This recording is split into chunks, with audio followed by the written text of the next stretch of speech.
মুসলমান ভালো করে শুনবেন, আমি যখন আল্লাহু আকবার বলে দাঁড়াইলাম, ছেলে হোক আর মেয়ে হোক, নারী হোক আর পুরুষ হোক, রব্বুল আলামিন তখন আমার দিকে তার মনোনিবেশ দিয়ে দিলেন।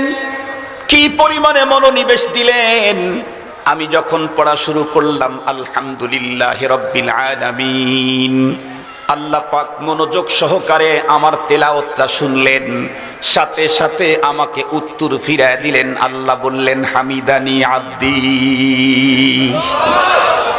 এরপরে আমি আবার যখন পড়লাম আর রহমানির রহিম, আল্লাহ পাক আমার তেলাওয়াত গুরুত্বের সাথে শ্রবণ করলেন, উত্তর দিলেন, আসনা আলাইয়া আব্দি। এরপরে যখন আমি পড়লাম মালিকি ইয়াউমিদ্দিন, আল্লাহ পাক তখন এটাও গুরুত্বের সাথে শ্রবণ করলেন, উত্তর দিলেন, মাজ্জাদানি আব্দি।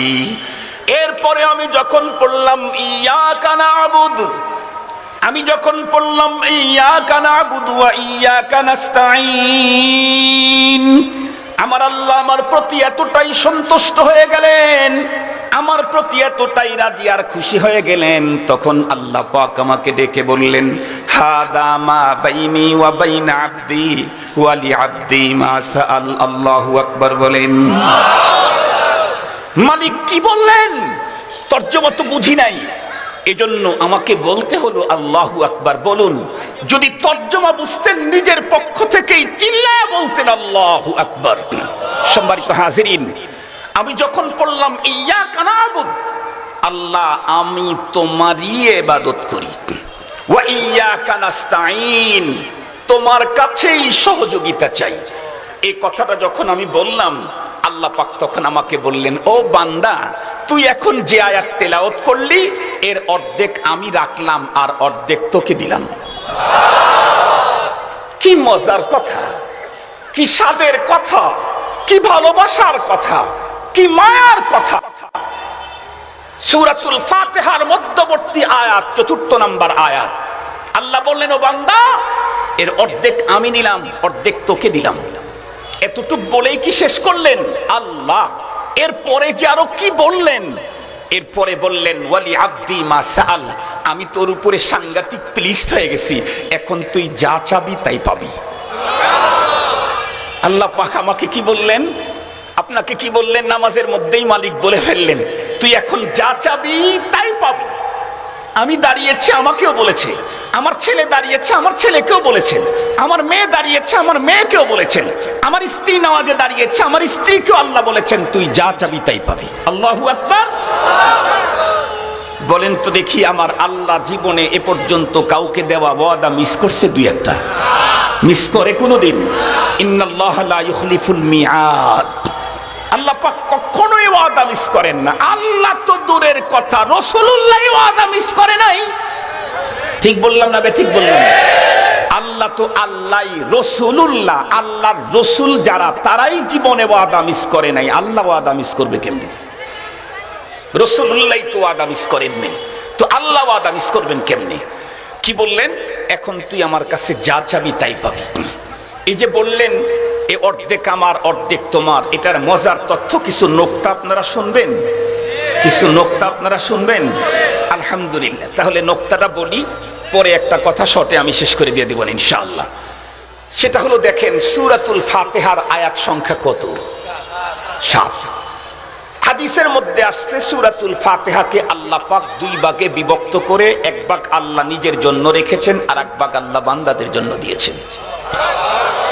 আমি জিজ্ঞেস করতে চাই, সূরা ফাতিহাকে আল্লাহ পাক দুই ভাগে বিভক্ত করে অর্ধেক নিজের জন্য রাখবেন, অর্ধেক বান্দাকে দিবেন, এর প্ল্যান কি আল্লাহর আগের থেকে ছিল না? আগের থেকেই ছিল। তাহলে তো আল্লাহ একটা কাজ করলে সুন্দর হইতো। কি? সূরা ফাতিহাকে ৬ আয়াত দিয়ে বানাইতেন, তাহলে আর ভাঙ্গাচুরা করার দরকার ছিল না। ৩ আয়াত বান্দাকে দিতেন, ৩ আয়াত উনি নিতেন। অথবা আরো একটা আয়াত বাড়ায়া ৮ আয়াত দিয়ে সূরা ফাতিহা বানাইতেন, ৪ আয়াত বান্দাকে দিতেন, ৪ আয়াত উনি নিতেন, তাহলে ভাঙ্গাচুরা করার দরকার নেই। অথবা ৭ আয়াত দিয়েই বানিয়েছেন, ৪ আয়াতে আল্লাহ বান্দাকে দিতেন, ৩ আয়াত উনি নিতেন, তাহলে তো এক্সেস মোহাব্বত প্রদর্শিত হতো।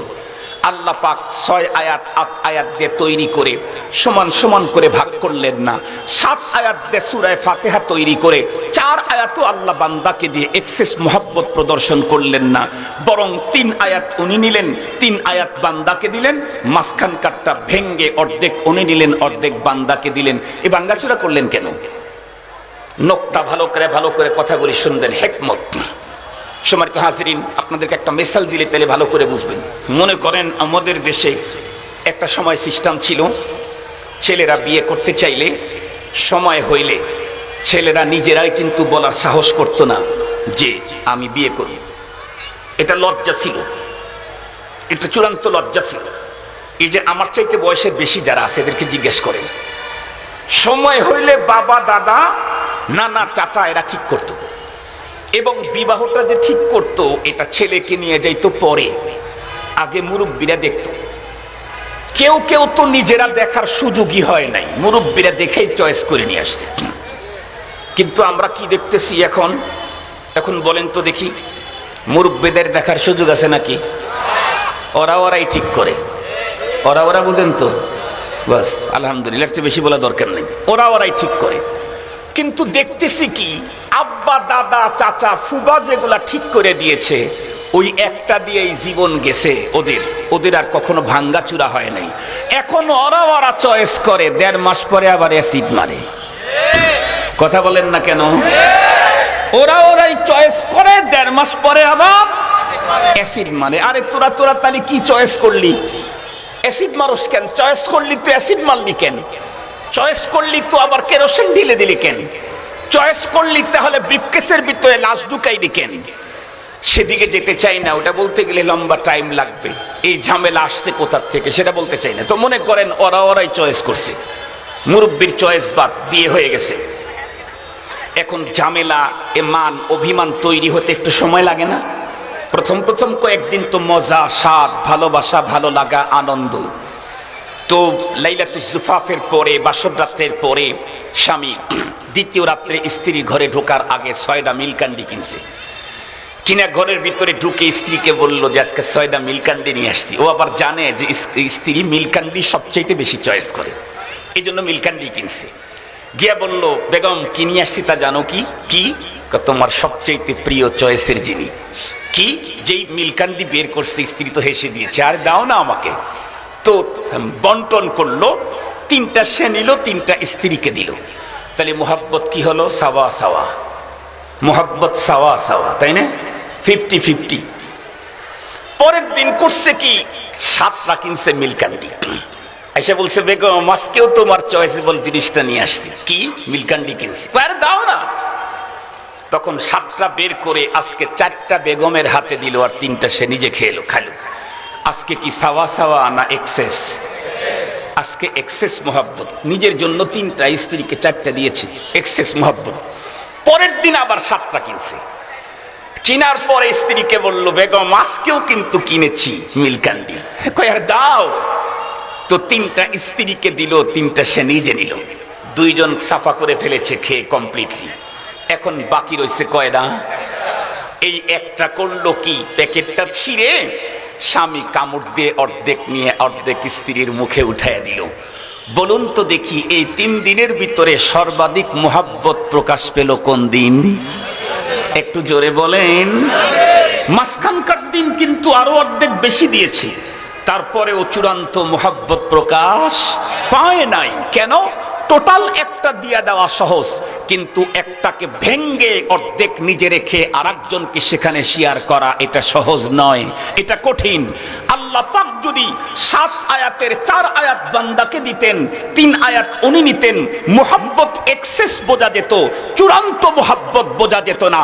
এজন্য প্রথম 3 আয়াত আল্লাহ নিজের জন্য রাখলেন, শেষের 3 আয়াত আল্লাহ বান্দাকে দিলেন। মাঝখানকার আয়াতের কাছে এসে বললেন, ও বান্দা আসো তুমি, অর্ধেক আমি রাখলাম, অর্ধেক তোমাদেরকে দিলাম। সূরাতুল ফাতিহা, এ হচ্ছে সূরাতুল ফাতিহা। মুসলমান ভাইরা আমার কথাগুলা দিল দিয়ে বুঝবেন। যখনই আমি ইয়াকা নাবুদু ওয়া ইয়াকা নাস্তাঈন পর্যন্ত পড়লাম, রব্বুল আলামিন তখন আমাকে কি বলে দিলেন, বান্দা এই আয়াতের অর্ধেক আমার আর অর্ধেক তোমার, এখন তুমি যা চাইবা তাই পাইবা। এ কথা বলার পরে কি চাইতে হবে বন্ধুরা আমার, এই জিনিসগুলাও আমার আল্লাহ আমাদেরকে শিখাইছেন না শিখান নাই? যা চাইবা তাই পাইবা এ কথা বলার পরে তো আমাদের উপরে ছেড়ে দেওয়ার কথা ছিল, কিন্তু রব্বুল আলামিন কি চাইতে হবে তাও আমাদেরকে জানাইলেন কেন? ও মুসলমান, এই কথাটা বুঝতে চাইলে বন্ধুরা আমার আমাদেরকে দুইটা মিসাল শুনতে হবে। তার ভিতরে একটা মিসাল হলো, মনে করেন আপনাদের এই অঞ্চলের এই আসনের এমপি আছে না নাই? এমপি সাহেবের কাছে মনে করেন কোনো একটা ফান্ডে প্রচুর পরিমাণে অর্থ এসেছে, সরকারি রুল অনুযায়ী এমপি যাকে খুশি তাকেই দিতে পারবে। বন্ধুরা আমার মনে করেন এক একজনকে সর্বোচ্চ 10,000, 1,000 বা 1,000, 1,500 কোটি টাকা দিতে পারবে।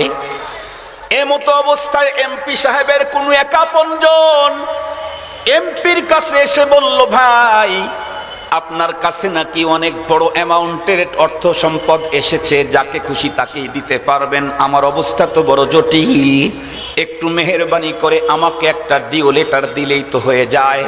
মুসলমান বলুন তো দেখি, এমপির ডিও লেটারের উপরে, সাদা ডিও লেটারের উপরে সিগনেচার দিবে এমপি কখন?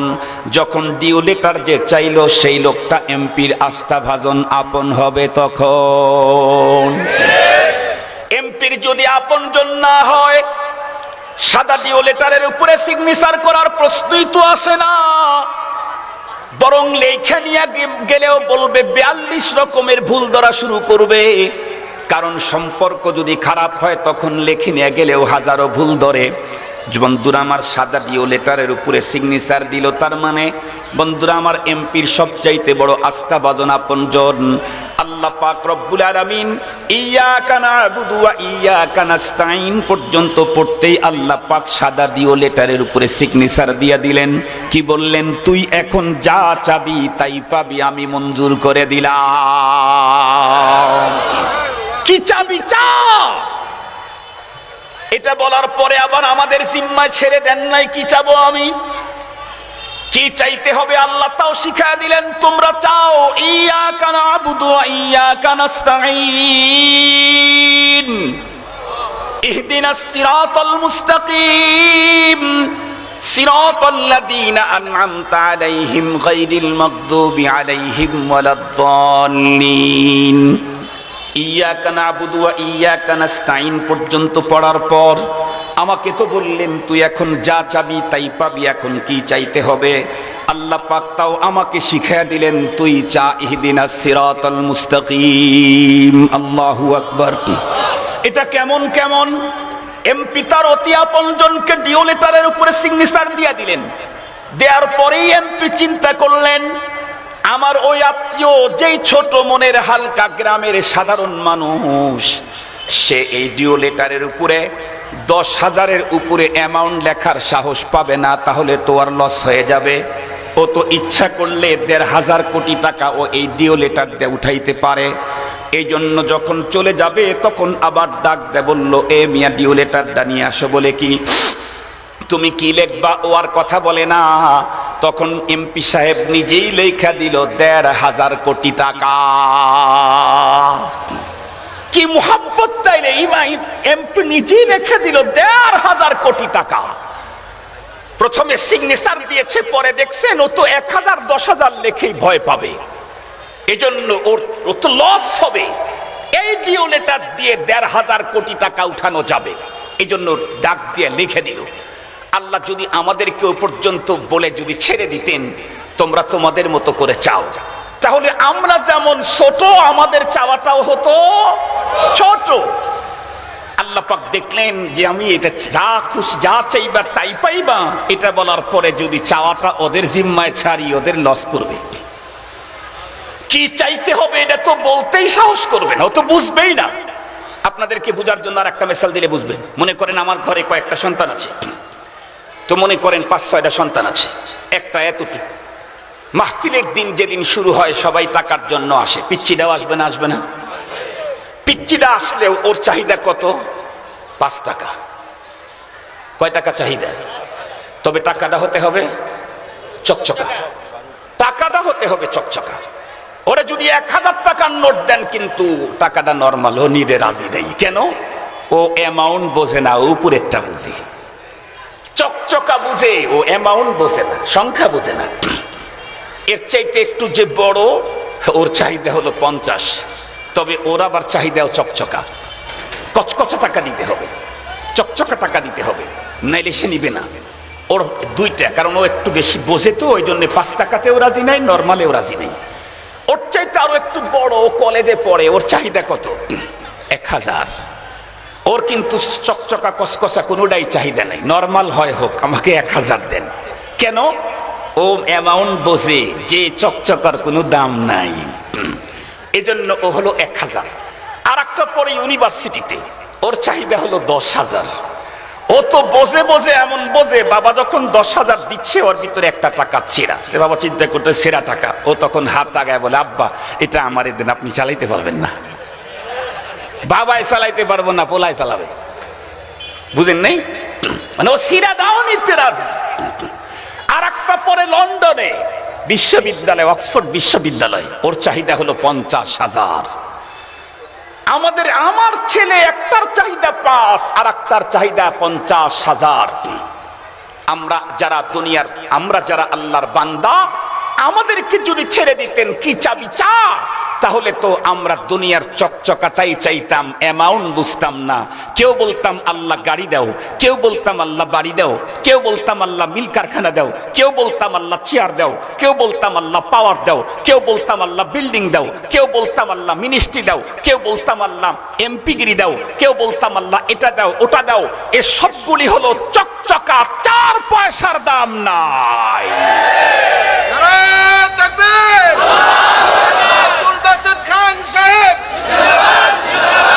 সম্মানিত হাজিরিন, ওই 5 টাকা চকচকার যেমন কোনো মূল্য নাই, এ দুনিয়ার নেতৃত্ব, এ দুনিয়ার চেয়ার পাওয়ারের কোনো মূল্য নাই। লাউ কানাতিদ দুনিয়া তাদিলু ইনদাল্লাহি জানাহা বাউদা মা সাকা কাফির আও কামা ক্বাল। এই পৃথিবীর দাম যদি আল্লাহ পাকের কাছে একটা মাছির পাখার সমান হতো, একজন কাফেরকেও আল্লাহ 1 ঢোক পানি পান করতে দিতেন না। 4 পয়সার দাম না, এটা 5 টাকার চকচকার মতো। এই জন্য মুসলমান কি চাইতে হবে, এটা আবার আল্লাহ নিজে আমাদেরকে শিখাইলেন। আল্লাহু আকবার বলেন। আল্লাহ কি শিখাইলেন? বান্দা, এখন তুই যা চাবি তাই পাবি, তবে কি চাবি এটা তোর উপরে ছেড়ে দিলাম না, কারণ তুই ঠকে যাবি। তুই 5 টাকা কচকচা নিয়েই রাজি হয়ে যাবি, ও দিয়ে কোনো কিছুই হয় না। এই জন্য আল্লাহ পাক শিখাইলেন, তুমি চাও ইহদিনাস সিরাতাল মুস্তাকিম, আয় আল্লাহ তুমি আমাকে সিরাতে মুস্তাকিমের উপরে চালাও। সিরাতে মুস্তাকিম কোন রাস্তা? আল্লাহ পাক তাও বললেন, সিরাতাল্লাযীনা আন'আমতা আলাইহিম, ওই সমস্ত মানুষের রাস্তা যাদেরকে তুমি পুরস্কৃত করেছো, আয় আল্লাহ তাদের পথে আমাদেরকে চালাও। কোন মানুষদেরকে আল্লাহ পাক পুরস্কৃত করেছেন? কোরআনে পাকের অন্য আয়াতে আল্লাহ পাক বলেন, উলাইকাল্লাযীনা আন'আমাল্লাহু মিনান নাবিয়্যিনা ওয়াস-সিদ্দীকিনা ওয়াশ-শুহাদা'i ওয়াস-সালিহিন ওয়া হাসুনা উলাইকা রাফীকা। আল্লাহু আকবার। 4 শ্রেণীর মানুষকে আল্লাহ পাক পুরস্কৃত করেছেন, নবীগণ, সিদ্দিকগণ, শুহাদা, শহীদগণ এবং সালেহিন নেককারগণ। ও মুসলমান, মোবাইল ফোনে এটা দেখতে ওটা দেখতে তো অনেক মজা, কিন্তু যে কোনো মুহূর্তে আবার তার ভিতরে ভাইরাস ঢুকে গেলে তখন মজা নাকি সাজা?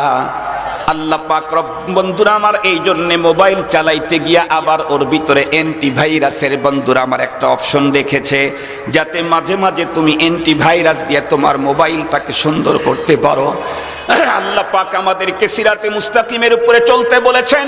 এই পথে চলতে গেলে কখনো কখনো ভাইরাসের আক্রমণ হতে পারে, এজন্য আল্লাহ পাক আমাদেরকে অ্যান্টিভাইরাসের সিস্টেম শিক্ষা দিয়ে বললেন, তুমি এটাও দোয়া করো, গায়রিল মাগদুবি আলাইহিম ওয়ালাদ-দাল্লিন।